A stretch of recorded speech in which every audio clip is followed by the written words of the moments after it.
Hello everyone, welcome to the exciting world of physics. तो आज हम लोग डिस्कस करने वाले हैं ट्रांसफार्मर पर, जो कि बहुत ही इंपॉर्टेंट टॉपिक है फॉर +2। तो खास करके जो भी बच्चे इस बार +2 के एग्जाम में बैठ रहे हैं वो इसको अच्छे से समझेंगे, ठीक है, क्योंकि इसमें लॉन्ग टाइप और शॉर्ट टाइप दोनों टाइप के क्वेश्चन पूछे जाते हैं और इसके आने की प्रोबेबिलिटी बहुत ज्यादा है। दूसरी एक और इम्पोर्टेंट बात है, क्योंकि इस सब्जेक्ट को, इस टॉपिक को हम लोग बचपन से सुनते हुए आ रहे हैं, ट्रांसफार्मर, है ना। क्योंकि जैसे घर में इलेक्ट्रिसिटी आती है तो क्या होता है, ट्रांसफार्मर से ही तो होकर के आती है ना। तो ट्रांसफार्मर को ऐसे भी जानना ही चाहिए और आज हम लोग देखेंगे इसके पीछे फिजिक्स क्या है, कैसे कैसे ये काम करता है, ठीक ना। तो सबसे पहले आप इसको देखो, ये आपने जरूर कभी ना कभी देखा होगा, ठीक है। तो ये इस चीज को क्या कहते हैं पता है? Corona effect.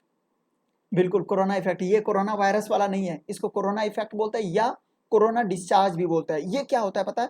ये आपने देखा होगा खास करके पावर स्टेशन में, जहां पर बहुत ज्यादा हाई वोल्टेज होती है, 33,000 वोल्ट, उससे भी ज्यादा, ठीक ना, लाखों वोल्टेज होती है, तो वहां पर ये चीज देखने को मिलता है। तो इसमें क्या होता है ना कि हवा में करंट बहना शुरू कर देता है। तो आप सोच रहे होंगे सर हवा में कैसे बहेगी, करंट तो बहती है कंडक्टर में। तो बिल्कुल आप हवा को भी कंडक्टर बना सकते हो, कब? जब आप पोटेंशियल बहुत ज्यादा डिफरेंस इन दोनों के बीच में, दो पॉइंट के बीच में, अगर मैं इन दोनों के बीच में पोटेंशियल डिफरेंस लाखों वोल्टेज में ले आऊं तो करंट इसमें भी बह जाएगी, ठीक ना। तो बहरहाल, तो इस इफेक्ट को हम लोग क्या बोलते हैं? कोरोना इफेक्ट या कोरोना डिस्चार्ज। नाउ ये हमारा ट्रांसफार्मर है। ये जो डब्बा टाइप का देख रहे हो ना, इसको आपने बचपन से देखा हुआ, देखते हुए आप आए हो, घर के बाहर लगा हुआ। ये जो डब्बा घर के बाहर लगा हुआ है, यही तो ट्रांसफार्मर है। आप देखते हो ना, तो यहाँ से कुछ वायर्स आकर के लगे रहते हैं। ये हमारा इनपुट है और यहाँ से हमें कुछ आउटपुट वायर्स मिलते हैं जो कि हमारे घर के लिए आती है, ठीक ना। तो सबसे पहला सवाल उठता है कि ट्रांसफार्मर की जरूरत क्यों पड़ती है? हम डायरेक्ट वहीं से अपने घर में क्यों नहीं ला सकते हैं? तो अगर आप लगाओगे तो कोई भी अप्लायंस, जो भी इलेक्ट्रॉनिक अप्लायंस है, वो उड़ जाएगा। कारण, आपके जो भी डिवाइसेस है, जो हमारा फोन है या हम लोग लैपटॉप यूज कर रहे हैं या हमारे घर में ट्यूबलाइट है या फैन वगैरह जल रहा है, तो ये सब किस पर काम करते हैं? 220 वोल्टेज पर। और बाहर कितना? 440, है ना। ये उससे भी ज्यादा आपका चला जाएगा। ये 11,000 वोल्टेज की 33,000 वोल्टेज होता है। तो अगर आप वहां पर उतने हाई वोल्टेज में किसी भी इलेक्ट्रॉनिक डिवाइस को लगाओगे तो वो उड़ जाएगा, डायरेक्ट ब्लास्ट कर जाएगा, ठीक है। तो अब हमें क्या करना होता है कि पोटेंशियल को या वोल्टेज को कम करना पड़ता है या बढ़ाना होता है। इसके वजह से हम लोग ट्रांसफार्मर को यूज करते हैं। तो हम लोग इसको, इससे दोनों काम लेते हैं, या तो पोटेंशियल को बढ़ाते भी या पोटेंशियल को घटाते भी है। तो हमारे जो घर के बाहर लगा हुआ है, ये कौन सा ट्रांसफार्मर है? Step down transformer. There are two types of transformer. पहला पहला चीज, ट्रांसफार्मर होता क्या है? तो transformer is device use to control the voltage. इससे आप बढ़ा भी सकते हो या घटा भी सकते हो। हाई वोल्टेज एसी सोर्स से लो वोल्टेज एसी सोर्स ले सकते हो। लो वोल्टेज एसी सोर्स से हाई वोल्टेज एसी सोर्स ले सकते हो। मतलब इसकी मदद से हम लोग कंट्रोल करते हैं, या तो बढ़ा भी सकते हैं या घटा भी सकते हैं। अब हम लोग देखते हैं कि ये काम कैसे करता है सर, इसके पीछे कारण क्या होता है, ये ऐसा क्यों कर रहा है। तो दरअसल इस डब्बे के अंदर में कुछ कॉइल्स लगे होते हैं, ये इस टाइप के कॉइल्स लगे होते हैं, और ये क्या करता है कि अपने चारों तरफ एक मैग्नेटिक फील्ड जनरेट करता है। जब भी आप किसी करंट कैरिंग वायर को देखोगे या किसी भी लूप से आप करंट को बहा दोगे, तो वो अपने चारों तरफ एक मैग्नेटिक फील्ड जनरेट कर देगा। तो यहाँ भी आपको एक मैग्नेटिक फील्ड मिलेगा। तो आपको यहाँ फील्ड आ रहा होगा सोलेनॉइड टाइप का, बिल्कुल। तो यहाँ भी एक मैग्नेटिक फील्ड जनरेट होगा और इसी के मदद से बाकी काम होंगे। तो आप सोच रहे होंगे सर ये सब जो लगा हुआ, ये सब जो बगल में लगा हुआ, ये सब क्या है? तो ये सब ना कूलिंग का काम करता है, क्योंकि ट्रांसफार्मर गर्म हो जाता है, इसमें ऑयल भरा रहता है, ठीक है ना। तो वो ऑयल क्या होता है, वो तेल गर्म हो जाता है, तो उसको ठंडा करने के लिए ये सब लगाया जाता है। इवन की जो हैवी सब ट्रांसफार्मर होता है, जो पावर हाउस में लगाया जाता है, पावर स्टेशन में लगाया जाता है, तो वहां पर ना इसमें फैन भी लगा दिया जाता है, ताकि वो ज्यादा उसको कूल कर सके, ज्यादा जल्दी ठंडा कर सके, ठीक ना। तो चलिए हम लोग आगे बढ़ते हैं। अच्छा, आप अगर एनसीईआरटी बुक खोलोगे तो वहां पर ये आपको फिगर दिखेगा, ठीक ना। ये दो फिगर आपको दिखाई देगा। तो आप सोच रहे होंगे सर ट्रांसफार्मर तो ऐसा होता है और यहाँ दिखता है ऐसे। दरअसल ये ट्रांसफार्मर के अंदर का चीज दिखाया है, उस डब्बे को नहीं दिखलाया एनसीईआरटी ने, अंदर के कॉइल को दिखलाया। ये जो कॉइल होता है ये ऐसे कुछ बनाया जाता है। ये सॉफ्ट आयरन के बने होते हैं, छोटे छोटे प्लेट्स होते हैं। कभी अगर ट्रांसफार्मर को खोल करके आप देखोगे तो छोटे छोटे प्लेट्स होते हैं, ठीक ना। और उन दोनों प्लेट्स के बीच में, मतलब वो सभी प्लेट्स को इकट्ठा करके एक साथ लगा करके और इस तरह से बनाया जाता है। ऐसा क्यों करते हैं? ताकि बीच में ईडी करंट ना डेवलप हो, ठीक ना। एडी करंट डेवलप हो जाने की वजह से क्या होगा ना, वो अपोजिट डायरेक्शन में काम करना शुरू करेगा। तो वो फाइनल जो हमारा रिजल्टेंट करंट है उसको वो नुकसान पहुंचाएगा या उसको कम कर देगा। दैट्स वाई हम लोग ऐसा कुछ काम करते हैं, ठीक ना। तो इसको और आप एक फिगर से देखो, यहाँ पर ये हमारा कुछ कंस्ट्रक्शन है, ये हमारा आउटपुट है, सॉरी इनपुट है और ये आउटपुट है और बीच में ये कॉइल लगा हुआ है, इसको हम लोग प्राइमरी कॉइल कहते हैं और इसको सेकेंडरी कॉइल कहते हैं। इसमें जो नंबर ऑफ टर्न्स होते हैं उसको N1 कहते हैं, इसमें इसको N2 कहते हैं, ठीक ना। और यहाँ पर आप देख सकते हो क्योंकि करंट तो हमने इसमें भेजा तो करंट इसमें सिर्फ आएगी ना, तो मैग्नेटिक फील्ड ये जनरेट करेगा और इसके नजदीक में होने की वजह से यहाँ पर भी फ्लक्स चेंज होगा और इस फ्लक्स के चेंज होने की वजह से यहाँ पर कुछ ईएमएफ जनरेट होगा। तो आप कहोगे सर यहाँ तो ऐसा लग रहा है कि ये म्यूचुअल इफेक्ट हो गया। बिल्कुल, तो ये एक सवाल का जवाब मिल गया कि ये ट्रांसफार्मर किस प्रिंसिपल पर काम करता है, किस थ्योरी पर काम करता है, तो किस पर काम करता है, म्यूचुअल इंडक्शन पर काम करता है, ठीक ना। तो आप इस बात को प्रिंसिपल में लिख सकते हो कि transformer works on the principle of क्या, म्यूचुअल इंडक्शन। तो सबसे पहले हम लोग कंस्ट्रक्शन देखते हैं, इसको आप बनाओगे कैसे, एग्जाम में जब इसको बनाने की जरूरत पड़ेगी तो कैसे बनाओगे। तो हेडिंग डालेंगे कंस्ट्रक्शन ऑफ ट्रांसफार्मर। ट्रांसफार्मर बनाते कैसे, ठीक है, अच्छे से देखना है क्योंकि कंस्ट्रक्शन काफी इंपॉर्टेंट होगा। जितना अच्छा फिगर बनाओगे मार्क्स मिलने की प्रोबेबिलिटी उतनी ही ज्यादा होगी, तो इसको थोड़ा सा अच्छे से बनाना है।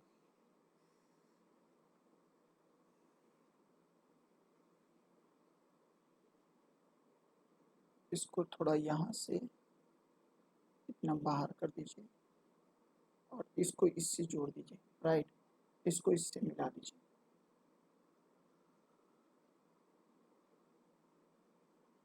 कुछ स्ट्रेट लाइन होनी चाहिए,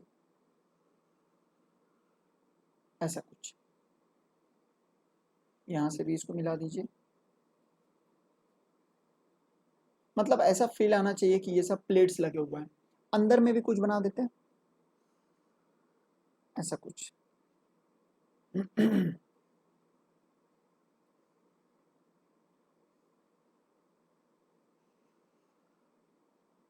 फील आ रहा है, ऐसा लगना चाहिए कि ये सब प्लेट्स लगे हुए हैं। आ रहा है थोड़ा फील, 3D टाइप का फिगर दिख रहा है, ठीक है। अब इसमें कुछ कॉइल्स लगा दीजिए।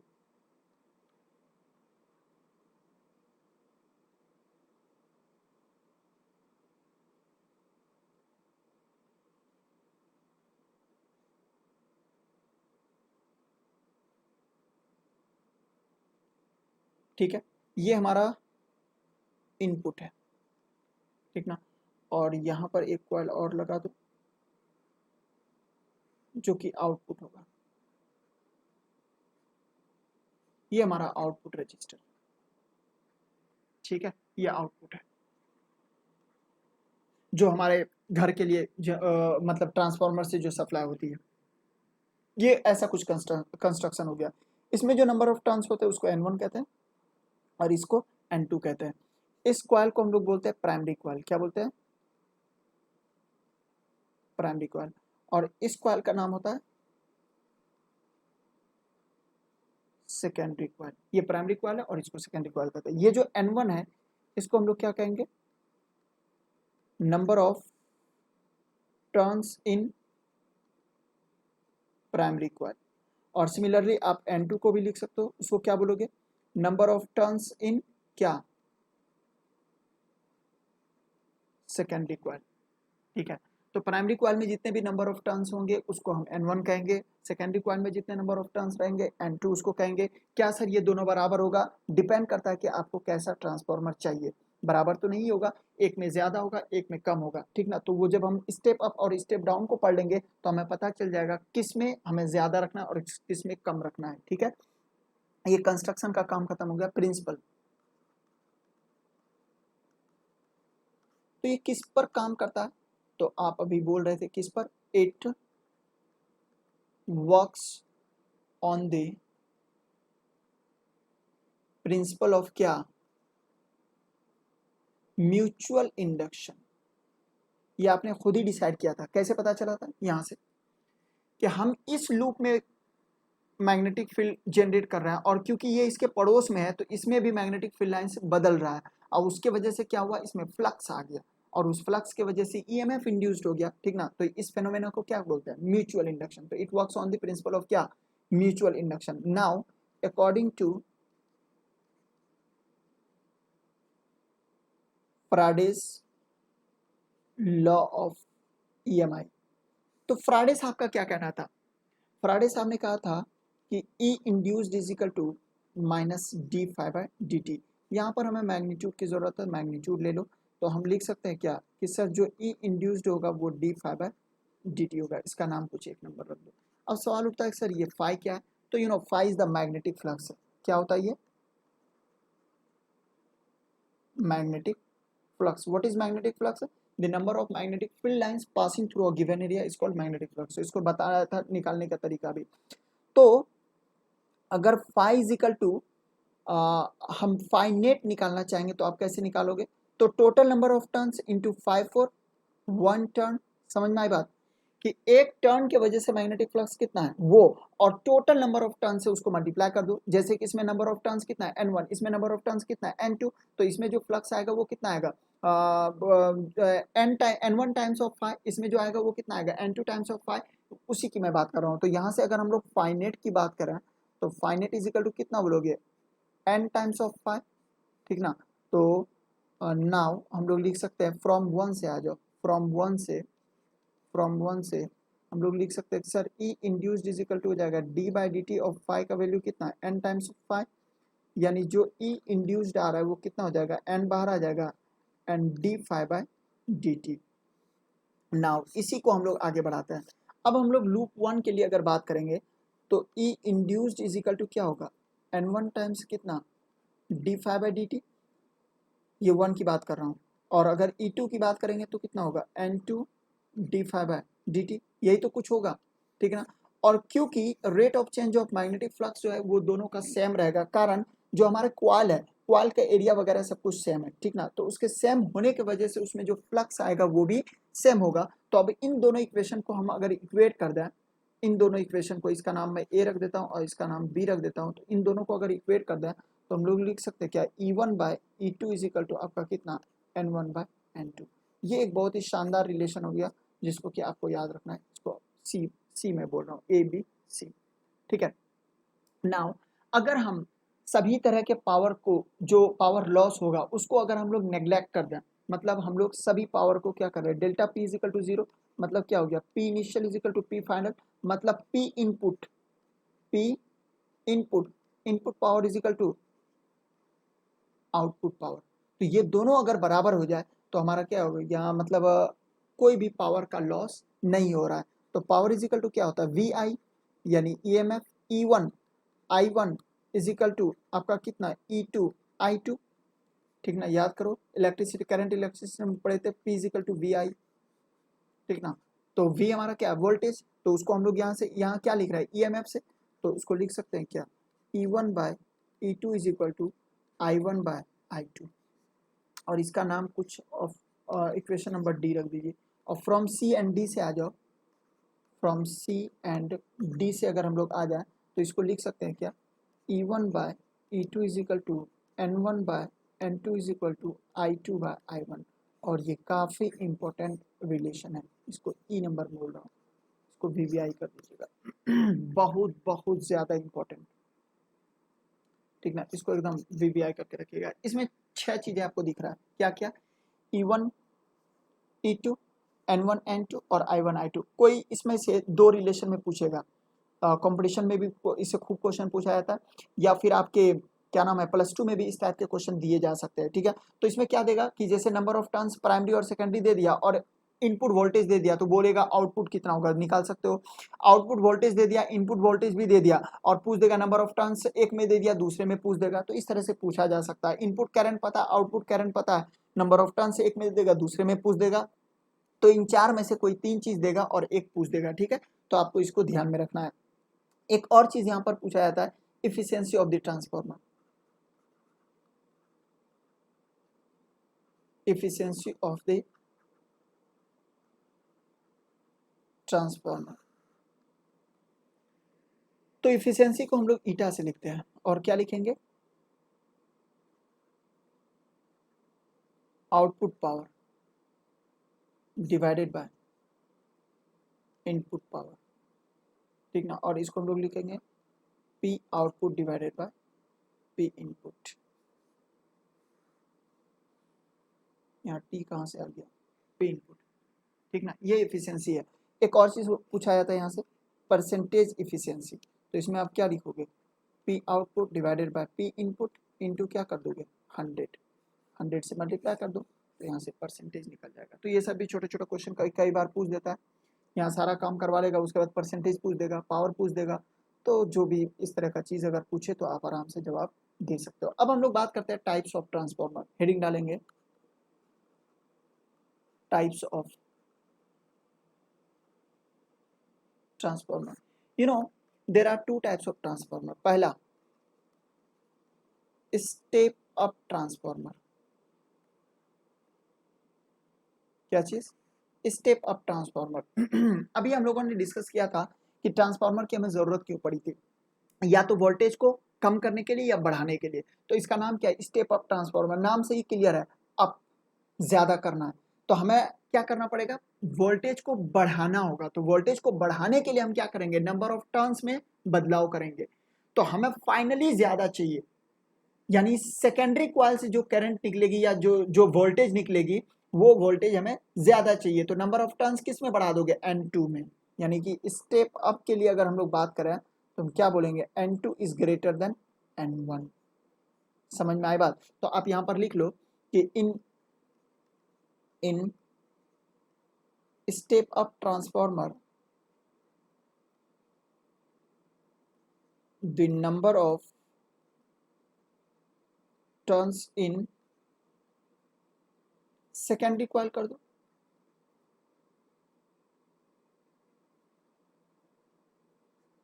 सही तो है? The number of turns in coil is greater than the primary coil. समझ में आई बात? मैंने क्या कहा? Number of turns in secondary coil is greater than the primary coil. मैं लिख रहा था पहले प्राइमरी, तो प्राइमरी लिखते तो प्राइमरी कॉइल में लेस देन कर देते। Number of turns in primary coil is less than the secondary coil. तो यहाँ से आपका, आप एक चाहो तो एक फिगर बना करके उसको दिखला सकते हो। थोड़ा सा क्या होगा कि ज्यादा क्लियर होगा। जैसे कि ये हमारा ट्रांसफॉर्मर आपको दिख रहा है, ठीक ना? अब इसमें हम लोग कुछ नंबर ऑफ टर्न्स दिखला देते हैं। तो ये हमारा प्राइमरी है और ये अपना सेकेंडरी है। इसमें आपका N1 होगा और इसमें आपका N2 होगा। तो आप क्या कह रहे हो? N2 is greater then N1। तो यहाँ से हमें जो मिलेगा E2 is greater then E1, ये E1 होगा। समझ में आई बात? इन बातों को आपको ध्यान में रखना है। तो स्टेप अप ट्रांसफार्मर का क्या काम हुआ? वोल्टेज को इंक्रीज कराना। आप ये भी बात लिख सकते हो, it is use to increase the voltage. It is use to, मतलब step up transformer is use to increase the voltage. इससे हम वोल्टेज को बढ़ा सकते हैं। दूसरा टाइप क्या हो जाएगा? Step down transformer. क्या लिखोगे? In step down transformer the number, down का मतलब क्या हुआ? कम करेगा ना। डाउन का मतलब ये ना हुआ कम करेगा, मतलब N2 में जो फाइनल जो वोल्टेज निकलने वाला है वो कम निकलेगा। तो नंबर ऑफ टर्न्स क्या करोगे? कम कर दो। मतलब क्या कहोगे कि sir N1 is greater then N2 या N2 is less than N1। तो number of turns in primary coil is greater then the secondary coil. यहां पर आप लिख लोगे, क्या लिखोगे? Number of turns in number of turns in primary coil is greater than the secondary coil. In step down transformer, the number of turns in primary coil is greater than the secondary coil. उसको आप यहाँ पर दिखला भी सकते हो।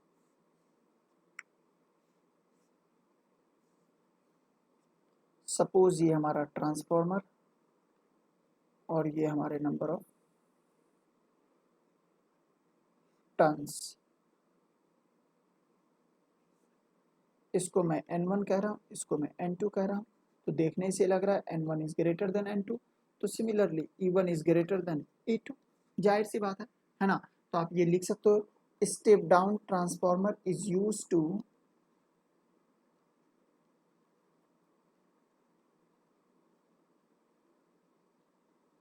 is used to